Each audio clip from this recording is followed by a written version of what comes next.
So I just got the Huracan. I am freaking unbelievably excited.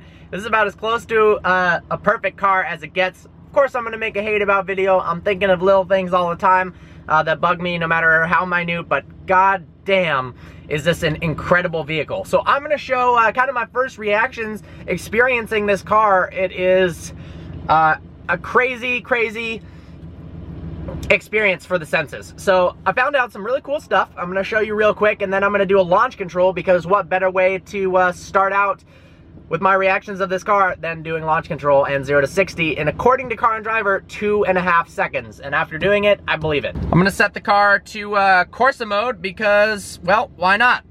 One thing I figured out recently is the different screens. So this is way cool once we get it to focus here. One thing I figured out is the different screens. So this is kind of the normal screen. Then we've got a full display where you can't see anything important. And then this is my favorite screen, where you just get a huge tack and a little speedo. So we're gonna use that.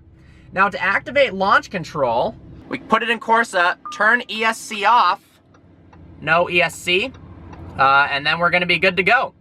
Got the left foot on the brake, right foot on the gas, revs it up to 4,000, then it drops it, bam, straight forward. And you don't actually have to shift. Check it out. This is fucking crazy.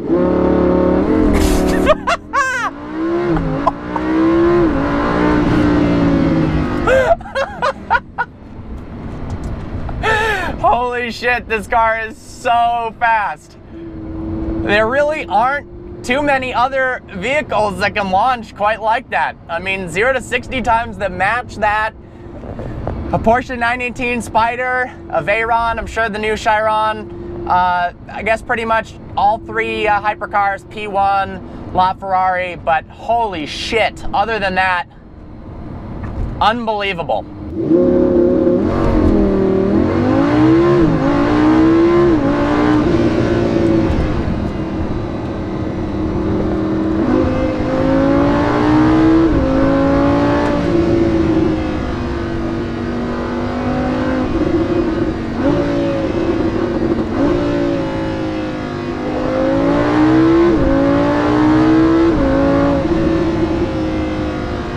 One of my favorite parts so far about the car is the gearbox and the steering. They are absolutely perfect.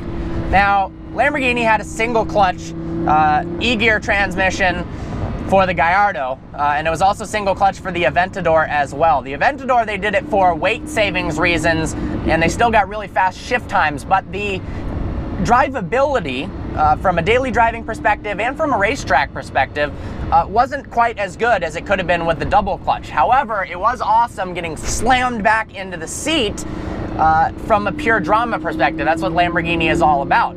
Brings me to a point. Lamborghini has kind of always been about a really showy looking car, a crazy looking car that sounds incredible.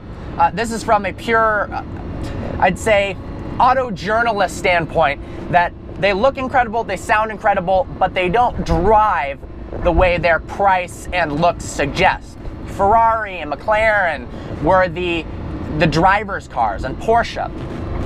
But they totally changed the game with the Huracan. The steering is absolutely phenomenal. It's incredibly precise. And you really don't get any of that classic understeer until you're going so fast around a turn, it's nuts. And you punch it, give it a little bit more gas, and the rear end can slide around. Not quite as much like the LP 580-2, but damn. Something that's really impressed me so far is actually, and this sounds counterintuitive, I don't use it very often, but the automatic mode. This is something that you would never ever use in a Gallardo or an Aventador, because it was, one, horrible on the single clutch transmission, you'd burn out the clutch, and two, clunky and terrible. This is one of the smartest automatic transmissions I've ever experienced. So you can't activate automatic when you're in Corsa, but we're gonna put it back into sport, click the manual button again, and then you're in automatic. What I like the most about it is how, when you're in sport mode, how intelligent it is. It knows when you're driving sporty, and it's able to predict what you want to do, sometimes better than you can, which is pretty freaking nuts. So watch, we're gonna floor it. And then when you slam on the brakes, it downshifts for you. The 458 Italia does that, which is a really, really cool feature. But if you're just on a back road or something, or even on the racetrack and you're not a pro driver, I guarantee you're probably going to have a faster lap time in automatic mode. I'm not going to do that, but it is a cool benefit. The Huracan really does everything you ask it to and want it to. When I drove it in Italy, I kind of described it as an extension of your brain onto the road. You just think about what you want to do and this car does it. Whether it's small steering inputs or the throttle, it's unbelievable, the responsiveness of this car. It honestly feels more like it was made by a different manufacturer than Lamborghini. It's so unlike most of their cars, all of their cars, that it feels 100 years in the future from the Gallardo and from the Aventador. I hear the Aventador SV is much closer. It's more nimble, it's lighter, of course, and obviously unbelievable lap time on the Nürburgring. But it does definitely speak volumes. I've been watching a lot of reviews after, leading up to purchasing this car and after, and very, very well-regarded race car drivers like Randy Post from Motor Trend have said that this car drives better than any Ferrari they've ever experienced. And when you think about pure driving experience, regardless of what you think about the politics of the company, Ferrari makes incredible cars, very, very, very sharp handling. And to say, Randy Post said that this drives better than any of them he's ever driven that's crazy. And at the time that they drove this Huracan around their test track at Willow Springs, the only faster car was the Porsche 918 Spyder.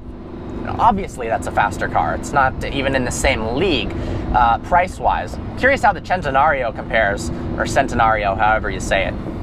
Another one of my favorite parts about this car is the exhaust. The crackles on overrun are incredible. So let's shift it into first.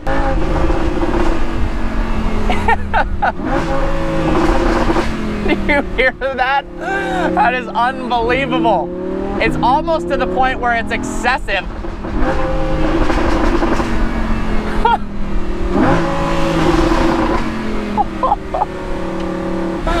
Reminds me a lot of the Jaguar F-Type in the sense, in the crackles, but man, it's a more high-pitched noise than the Gallardo, and it's also got those crackles. Whew. Around town drivability is incredible. I'm gonna put the windows up for a minute. I've been very impressed with how this thing handles around town.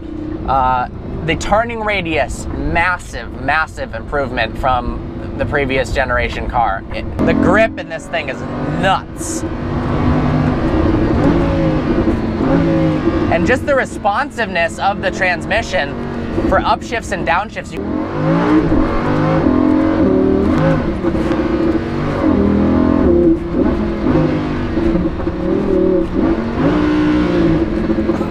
It's freaking ridiculous. That was a double downshift. Then come into a turn.